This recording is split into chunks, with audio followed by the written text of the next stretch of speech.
this is the only thing that is getting nuked today. It's actually beef ravioli with the rice. Yes, very nice prepper food. It's from my prep stores. This is not the best. The rice has got loads of carbohydrates, but at least it's something to eat.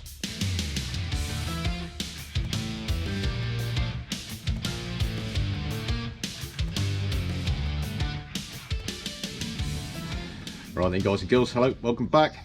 Going green, look, a bit of green there, yeah. Yeah, we'll talk about that sometime. Anyway, yeah, forced day off today. Something serious has happened, and I got the phone call last night. Don't come into work today.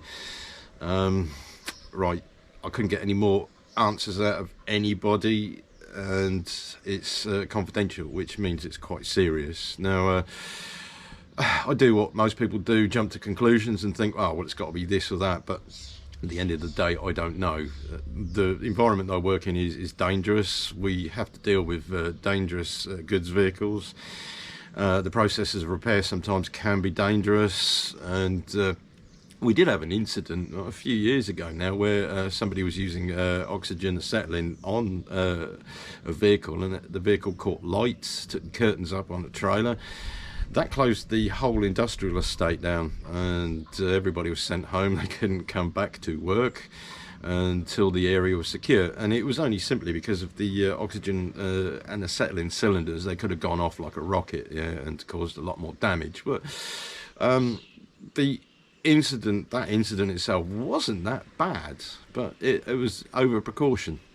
Now, I really don't know what's happened, and I can't jump to conclusions, although I tried to last night. My head was buzzing away.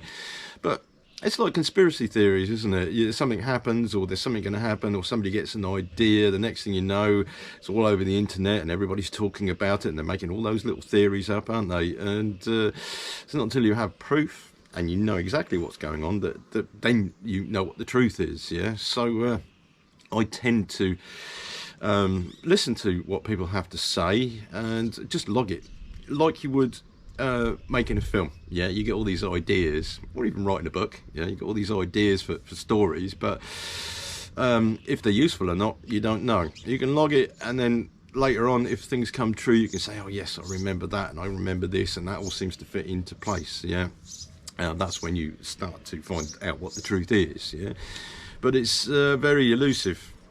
It's very elusive, isn't it? Especially at the moment with things that are happening on certain fronts in the Eastern Europe. We just don't know what the hell's going on. The stuff that we're fed from either side could be true or not true, exaggerated or not exaggerated. It's not until later that you do actually find out, okay? Well, sometimes not, sometimes not. But that's a never mind. That is a never mind. More a case at the moment, I've got the day off to do stuff and to do more preparations, which is basically cutting the grass down, applying some of the stuff that I've learnt on YouTube about gardening, as it were, because that is critical at the moment, isn't it? Yes, we all know that we're going through food shortages, and it's going to get worse, and you would, as well as I would, is expect the worst and hope for the best. Yeah, that's all you can do. So you have to prepare yourself in one way or another. Now, I have two strategies. One of those is to stay hunkered down and make the best of what we got, and the other one is to get up and go. All right, so that's the bug out bag situation. Yeah. Now, watching Canadian Prepper the other day, he said that the fuel prices are actually going quite high in Canada, and therefore he's going to park up his is it Toyota Tucson he's got? Yeah, well, his big bug out truck, yeah, zombie killing bug out truck, yeah, and get something smaller which is more affordable. I told you the fuel is the first thing to go, didn't I? Yeah, and this is a realization that I found out, that when you have a situation, the fuel prices are going up now, and they could get a lot shorter, or should I say the supplies could get a lot shorter. The emergency services are the ones that will take the rest of the fuel if suddenly it's cut off. Yeah, but we are looking at very expensive fuel very shortly, aren't we? As far as I understand, the EU are pushing for a complete ban on Russian fuels, and they don't have enough. but we'll just have to watch this space, because they're all over the place at the moment, aren't they? They really are all over the place. They don't know what they're doing. Well, they do, but they're on one level, but you have all the clowns that look like they're just in confusion. Yeah. At the end of the day, it affects us, doesn't it? So yeah, you just have to work around it. That's all you can do. We don't have the power to be able to deal with it, do we? We just have to adapt to the situation. Yeah. So yeah, fuel, full fuel tank, vehicle that's ready, and a bug out bag. Well, actually 2 bug out bags, which I always have ready. They're not the hyper survival ones. These are bags with clothes in to just resume a normal life, i.e. like my boy's school wear, his airsoft stuff, and kickabout stuff, whereas I have my clothes for working, for leisure, and for kicking about, yeah, just knocking about. And these clothes I can adapt as I need to, okay, with a towel, wash bag, stuff like that, yeah. So the idea is that if, for instance, we have to leave, if I can't pay my rent, I think is more the case, then I've got a place for my boy and I've got a place for myself, okay.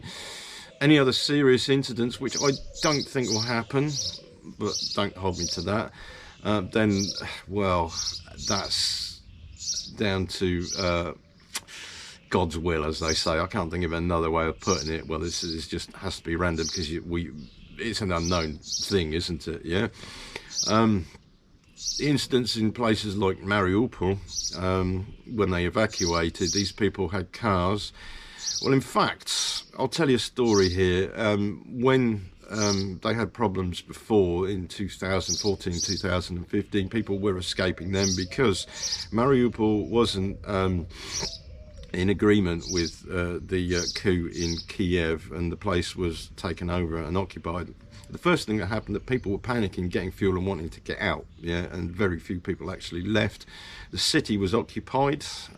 You may think different, you may not agree with me, but generally the place was occupied, and the government was changed in that town to comply with the stuff that was going on in Kiev, okay, but they were against any regime change, first of all, okay, a bit like the Donets, but Donets actually fought back, yeah. The next time they had any problems was when the Russians moved in and the war started there, or the fighting started in Mariupol. People weren't really prepared. A lot of people escaped. There was fuel. If you look at a lot of footage of people leaving, their lines and lines and lines and lines of cars, they had enough fuel to get out.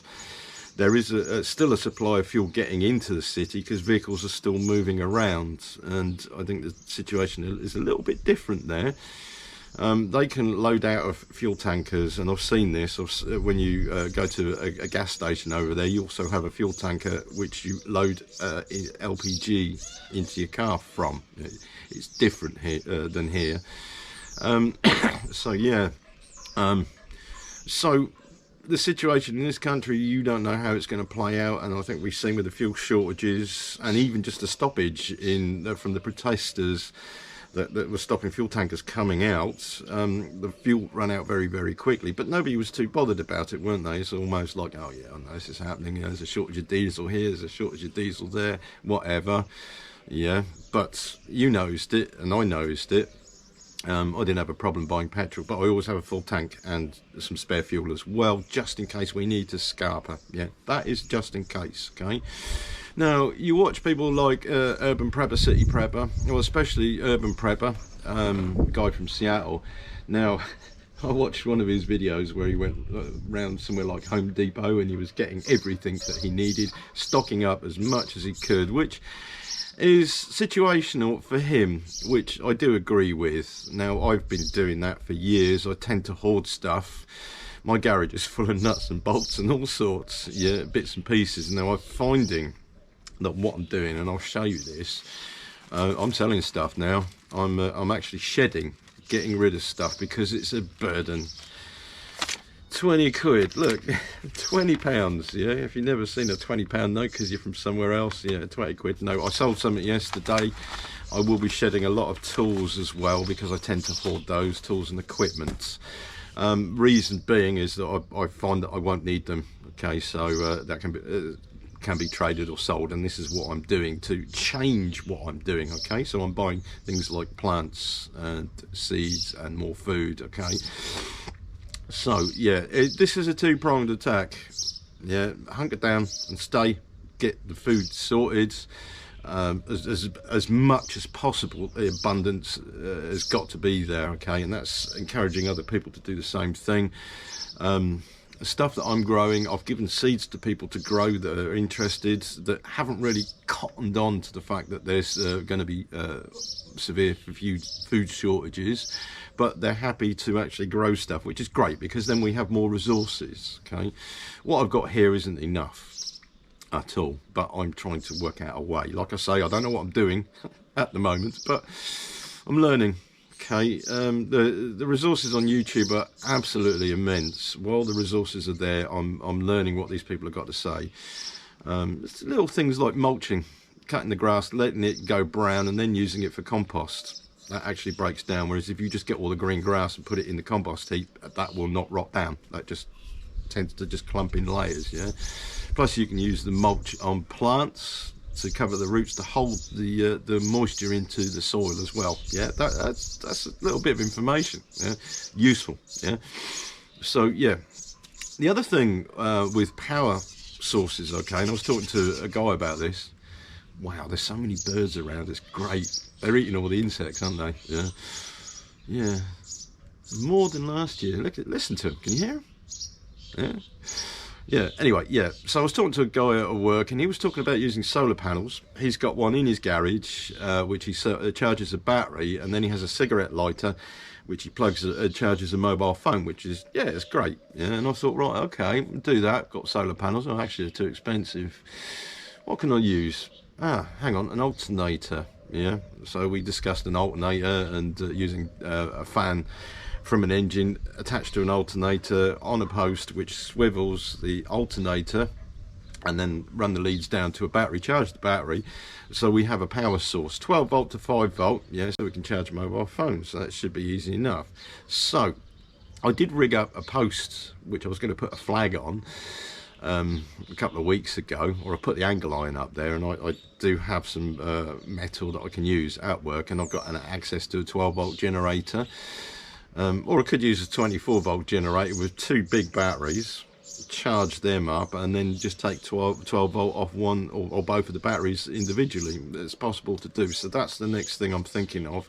Is it's not free energy, but it's a way of getting energy just in case we have a power cut in the house, or it gets far too expensive to even charge up mobile phones. Yeah, they're fairly critical. Yeah, for communication, not only for ringing up, but also dealing with paperwork and emails and stuff like that, and accounts, but also for making videos and recording stuff as well, like I'm doing now.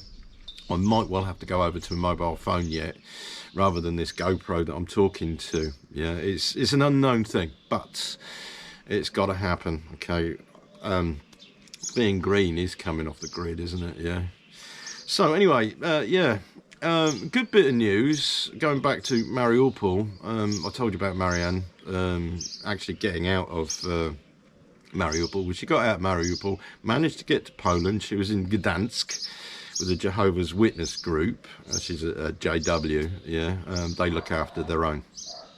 Good point there, is they look after their own. They're in a group which is international. So she went to the border, saw a sign, and you'll see these if you look at some of the border crossings. You'll see the jw.org.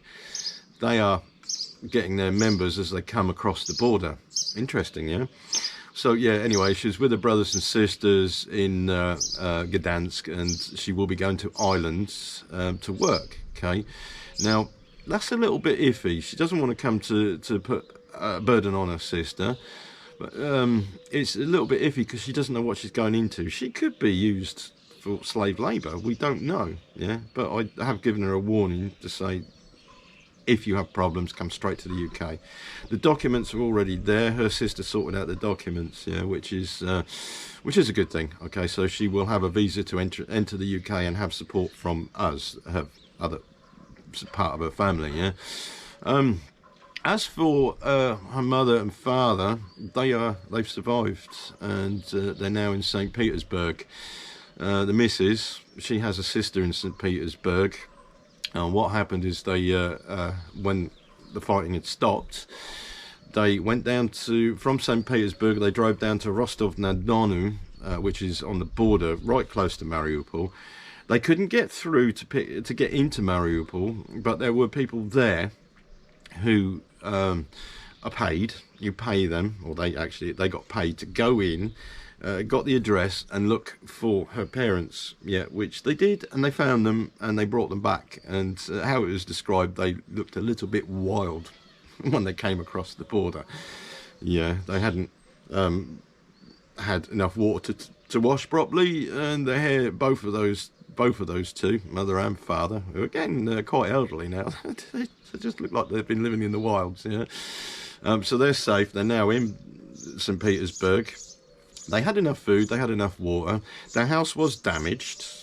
Marianne's house was very close by. Her house was actually not damaged, even though that was one of the things she was worried about, was getting it blown up, because there was a grad system just down the road. And next door, Grishakovi, their house wasn't damaged, but the rest of the street is absolutely wrecked. And believe me, there are a lot of houses on that street. So I've got to tell you this, actually. This is quite funny, because I knew all the neighbours around there. They're wonderful people, although they're a little bit strange. The parents lived in Marianne's house until they were picked up. But next door was Grishakovi, which are like your wild council estate people. They drink a lot, and I would say they're a bit rough, to say the least, but they're okay people. They're okay people, even though they do have little conflicts with neighbours every now and then in the neighbourhood. And they're always trying to get a little fiddle going, Whereas Sasha and his wife and son and daughter, they were very, very, very tidy. Honestly, I could describe it as a way that they would cut their grass with a pair of scissors to get everything absolutely perfect. Sasha, they moved in with the Grishakovi because their house was damaged, and you can imagine there's like chalk and cheese, there's the tidy and the rough. They're living together, but they were getting on with it, so each were helping each other. And I think this is what the human experience is all about. But as far as I know, now that parents have come away, they probably won't go back to Mariupol. Marianne will not go back to Mariupol because she's a Jehovah's Witness. They do not allow the Jehovah's Witnesses in the Russian Federation or their worship. Therefore, she's saying, I'm not going back. So what has been offered is that Sasha's family goes and moves into Marianne's house until they decide what's going to happen, it works, doesn't it? It works, which is great. I have been watching a lot of footage on Mariupol. And one of those, Patrick Lancaster, as I was saying, he's actually, by the looks of it, he's picking people up and taking them to the border. So I can imagine he's involved with getting paid as well to do that, which is only fair. Fuel and food, all that sort of stuff, it costs money. So, if people can afford to pay somebody to go into Mariupol, get their parents out and bring them out, then all the better. Whichever way it works, doesn't it? I've been watching a lot of his stuff, and I need to talk about sheltering underground. That's one of my worst fears. I would not want to be sheltering underground in any situation, just in case the building collapsed. But we'll talk about it because it's interesting what Patrick's been showing about the people living podval, and how they managed to survive. So I've got to get permission from him first before I can download the videos and cut them up. So we'll see what we can do about it. Until then, just an update. Finished now, and my battery's just about to run out, so I'll be seeing you later. Take it easy. Stay prepped.